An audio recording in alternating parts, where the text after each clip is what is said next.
Turning now to the first alert forecast because we have things to talk about. Our first alert weather team is tracking a system which is set to dump heavy rain and winds across the entire East Coast, including the Carolinas. That's right. First alert meteorologist Lisa Villegas joining us now. Lisa, I know we've talked about this as a washout, so just how much rain are we really talking about? Great question. I mean, in total for our area, we're talking about 2 to 4 inches of accumulation just in a short span of time. So relatively quickly.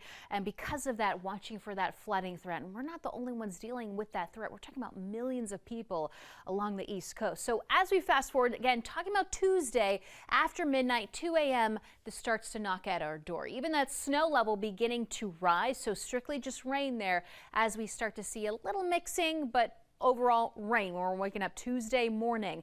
Now the rain slowly starts to move in. You can see those brighter colors indicating heavy downpours. You even see this really heavy line developing, tracking out towards the east timestamp there from 12 to 2 o'clock in the afternoon. Not ruling out severe thunderstorms that could be possible, maybe a little spin up tornado, but that's going to really take place the further east and southeast you are. The rest of us just dealing with heavy downpours, and I think the biggest threat on top of the heavy rain accumulation will actually be the wind speeds that kick up. So let's talk a little bit more about the rain.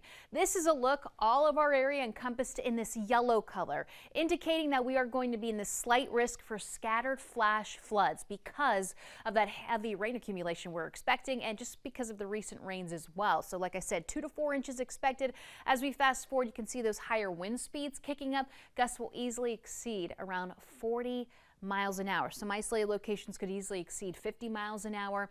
Now, when it comes to the wind alerts right now, Avery, you're the only one under this high wind watch that will go into effect tomorrow evening into Tuesday evening, really picking up for Tuesday. The potential for gusts up to 60 miles per hour will be possible. Would not be surprised if we see a wind advisory for the rest of us, maybe being issued in the next 24 hours, just something to watch out for, but it is going to be pretty gusty. I mentioned we do have the possibility of a slight risk of some severe weather. That's going to be highlighted in the yellow. Wanted to get off of your screen there. Like I said, the further east and southeast you go, the more likely that we will see that severe threat. But I think for us, really watching for that rain accumulation and those strong wind speeds. And take a look at the temperature, by the way, on Tuesday. 100% chance of widespread rain. Temperatures in the mid 60s. We've got dew points in the 60s. It's going to be muggy. It's going to be warm, well above normal, not record breaking with temperatures in the 70s, but definitely above that normal high temperature, right around 52 degrees. So we have that first alert weather day on Tuesday. We do dry out after that, and the cold air settles in. So we're talking about dew points in the mid-lower 60s on Tuesday, and then dew points in the 20s 24 hours later. And as we take a look at that 7-day forecast into the weekend, we go with more rain chances picking up for the first half. And that is a look at what we can expect.